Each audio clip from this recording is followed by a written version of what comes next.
there's so many options for Francis, not only in the UFC, but just around, right? Like there's so much, I think that he can help bridge that gap that the UFC is lacking in star power when it comes to the heavyweight division.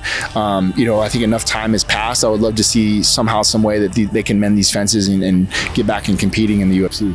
Looks like the Predator from Cameroon is about to shake up the world's best league and possibly give us one of the most explosive heavyweight matchups in history against Tom Aspinall or John Jones. Get a matchup with a gun!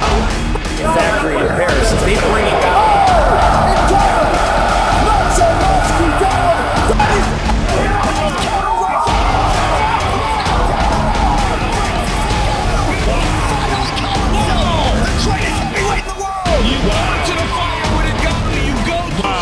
Because Francis Ngannou is a different kind of beast. When he steps inside the cage, everything stops, the air thickens, time slows down, and the world braces itself for the knockout that always comes. Today, we're taking a deep dive into the brutal rise of the former UFC champion, the moments when he reminded the world who the real daddy of the heavyweight division is. Smash that like button and let's begin. I'm not just here for the super fight. I have some goal, and my goal is not only one fight. My goal is the throne, and everyone they give me to fight, I get to fight it because maybe I'm supposed to fight all of them. I am here for a long time. I'm not here just for 2 days or 1 week. Ngannou stormed the gates of the UFC in December 2015, just before the notorious Irishman razed the King of Rio to the ground.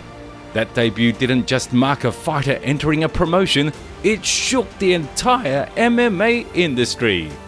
Francis had every weapon in his arsenal to become the most terrifying man on the planet. He was finishing everyone they put in front of him, violently, decisively, and early. From the way he moved to the look in his eyes, everything about Ngannou screamed danger. After racking up 4 straight finishes inside the octagon, the matchmakers threw him a serious test, a former champ, Andrei Arlovski. They faced off at UFC on Fox 23. I start MMA. That is when I start to watch. They're talking about this fighter, and then I go to YouTube. I watch the video. I look some people fight. They say, well, Ken Velasquez. They say Dos Santos, Arlovski, and that is when I start know them. I start looking of them. But at the time, I'm still dream for the boxing career, to have a boxing career, and I don't think so. Say one day I can have the opportunity to fight them. The veteran gave it everything he had, but it only lasted a minute and a half. Francis Ngannou blasted Arlovski's consciousness straight into orbit with a savage KO, reminding the division that the new king of the sandpits had arrived, and he wasn't here to take part, he was here to take over. I know, he is young in his career. It's one of those tough decisions when you have a guy that's this talented and this just freakish. You know what I mean? The guy's a monster, and I'm really high on him. I think he's the future. The question is, I don't know if we've ever had a heavyweight that's been as big as this guy is. A heavyweight champion, you know what I mean? A heavyweight champion who is as physically imposing and scary as this guy is. And I love his story. He's got a great story. I think he's the future. When the UFC brass realized it only took one clean shot from Ngannou to fold opponents like lawn chairs, they hit the gas on his promotional rocket. And on December 2nd, 2017, he got the biggest test of his career, Alistair Overeem at UFC 218. Yes, I said that when I had my UFC contract. I said I would want to fight him one day. He will sleep tonight. He will sleep. What's wild is that at the time, Ngannou wasn't even chasing greatness. He wasn't obsessed with the belt. He just wanted that money fight, because championship gold meant a bigger payday. The UFC marketing machine, though, was working overtime, painting Francis as a futuristic cyborg sent to destroy the heavyweight division. And honestly, it was entertaining as hell to watch. Francis Ngannou has the world record for the most powerful punch. His punch is the equivalent to 96 horsepower, which is equal to getting hit by a Ford Escort going as fast as it can. And it's more powerful than a 12-pound sledgehammer swung full force from overhead. Holy shit. That so-called title eliminator? It was a slaughter. Francis Ngannou nearly decapitated Overeem with an uppercut from the deepest pits of hell, sending the Dutch legend crashing to the mat in under 2 minutes. That KO was later crowned Knockout of the Year, and who else could deserve that honor more than the most feared man in the game? So I want to be the first African to have a UFC belt. I want to be the one who bring the UFC in Africa, basically in Cameroon, make Cameroon be the first country in Africa to have UFC. It will be good. It will be like an honor for me. But after that came a reality check. Ngannou had to face himself, his flaws, his inexperience, the truth that there's always a bigger fish, and if you forget to stay grounded, the fall will hurt. He lost to Stipe Miocic in his first title shot and then had a bizarre, uneventful loss to Derek Lewis that many fans still try to forget. It was a cold slap from reality. The hype train was derailed and Ngannou found himself outside the title picture. But in November 2018, the Predator began his path to redemption. At the main event of UFC Fight Night 141, he faced Curtis Blades for the second time. Their first clash was back in 2016, only Francis' second UFC fight. It is a loss, it's on my record, it's a loss, but if there's any loss that you don't lose any sleep over, it's that one. It wasn't a referee's decision, it wasn't the judge's decision, it was a doctor, so. Maybe Blades should have talked less and wrestled more. Everyone's got a mouth before the fight, but backing up your words when the cage door shuts? That's a whole different story. Francis Ngannou obliterated Blades in just 45 seconds, sending a message to the division that the big daddy of the heavyweights was back and coming for everyone. The performance bonus? A cool $50,000, and not a soul on earth questioned if he deserved it. I feel really good, man. I just stumbled from the bottom of the water yes, it's been a hard time, but listen, man, I'm back. Listen exactly what I'm saying, I'm back. On one hand, yet another finish in under a minute, a statement win from a man on a mission. But on the other, the UFC is too seasoned to embrace even a wrecking machine like Ngannou with open arms yet. No matter how hard Francis pounded his chest claiming he was back, nobody was in a rush to hand him that rematch with Stipe Miocic. He had to earn it, climb his way back, step by painful step, and rebuild the trust he'd lost. Next up on that road to redemption, another former champ, Cain Velasquez, standing in his path in February 2019. You just squared off with him, and usually I feel like when guys square off with you, they get intimidated because of how big you are. Were you intimidated at all by him? Because that's Cain Velasquez, that's a guy that you've looked up to for so long. I was happy. Yes, I was happy. I wasn't intimidated. He's not gonna eat me. He's just gonna fight, and then I'm definitely sure I'm gonna have fun out there. The main event of UFC on ESPN ended in just 26 seconds. Velasquez looked like a lamb headed for slaughter, and the Predator stepped in to once again remind the world he's the king of this jungle. The heavyweight daddy added another big name to his resume and moved forward, head held high. I don't care to be the underdog. I mean, I born as underdog.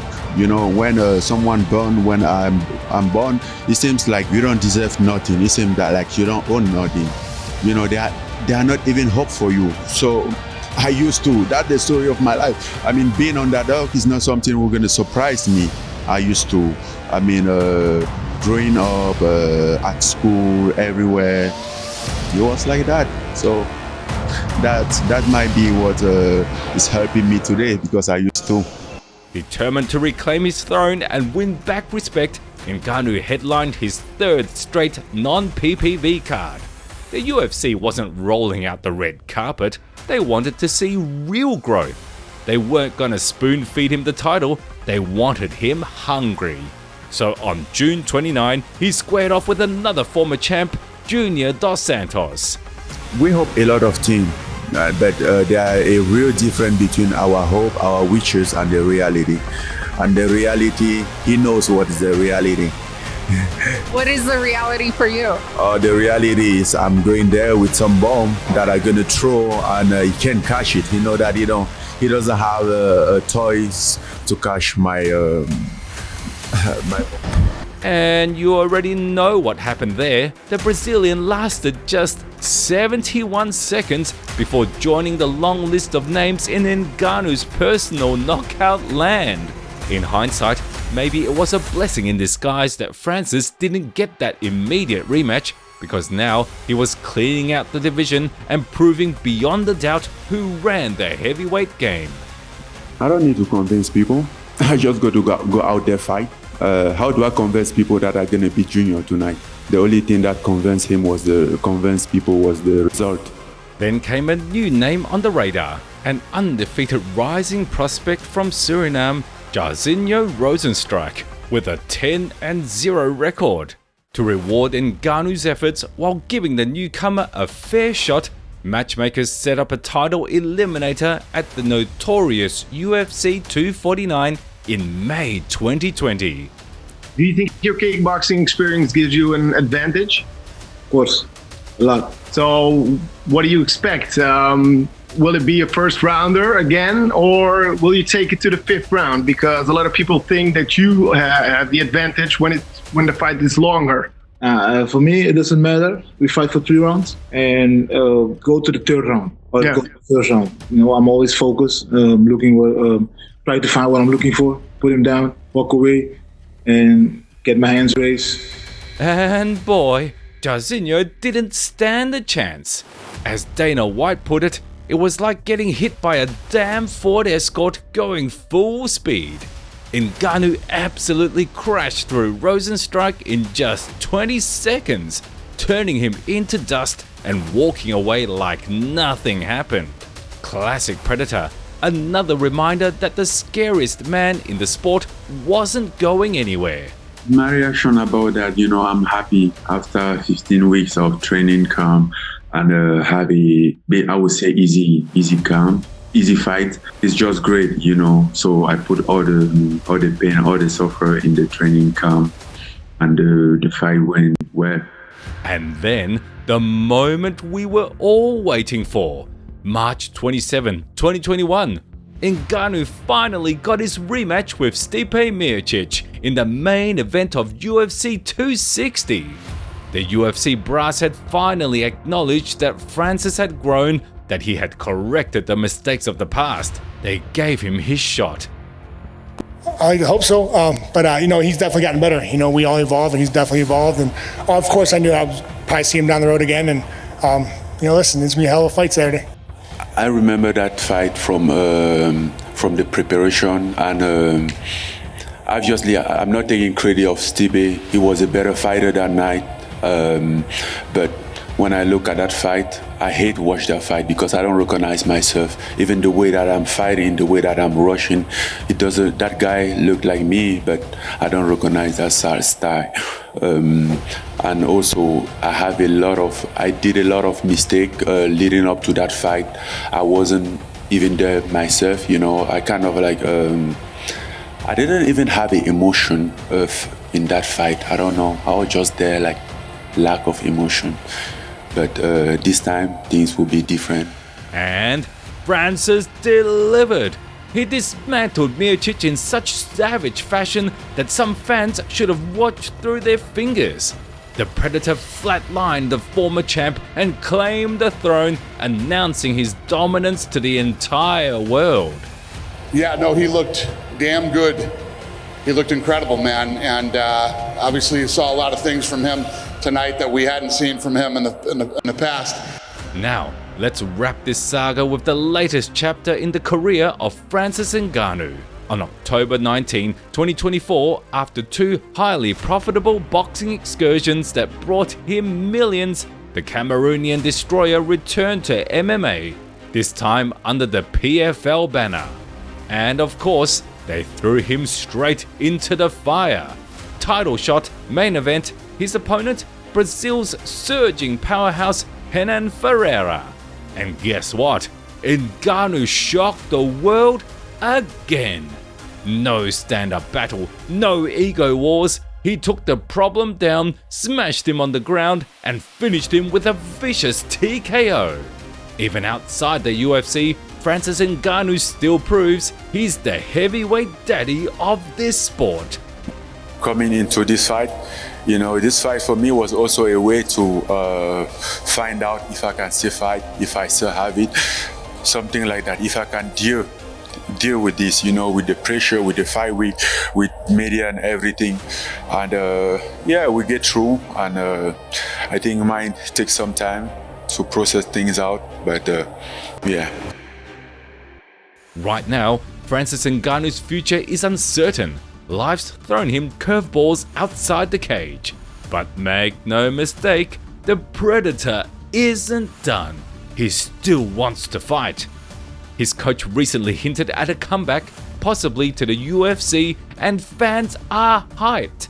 Let's be honest, the heavyweight division needs a jolt, and Ngannou brings the chaos like no one else. He could walk back in and wake the whole division up. Drop your thoughts in the comments. Should Francis return? Make sure to like, subscribe, and stay tuned for more. See you soon, fight fans.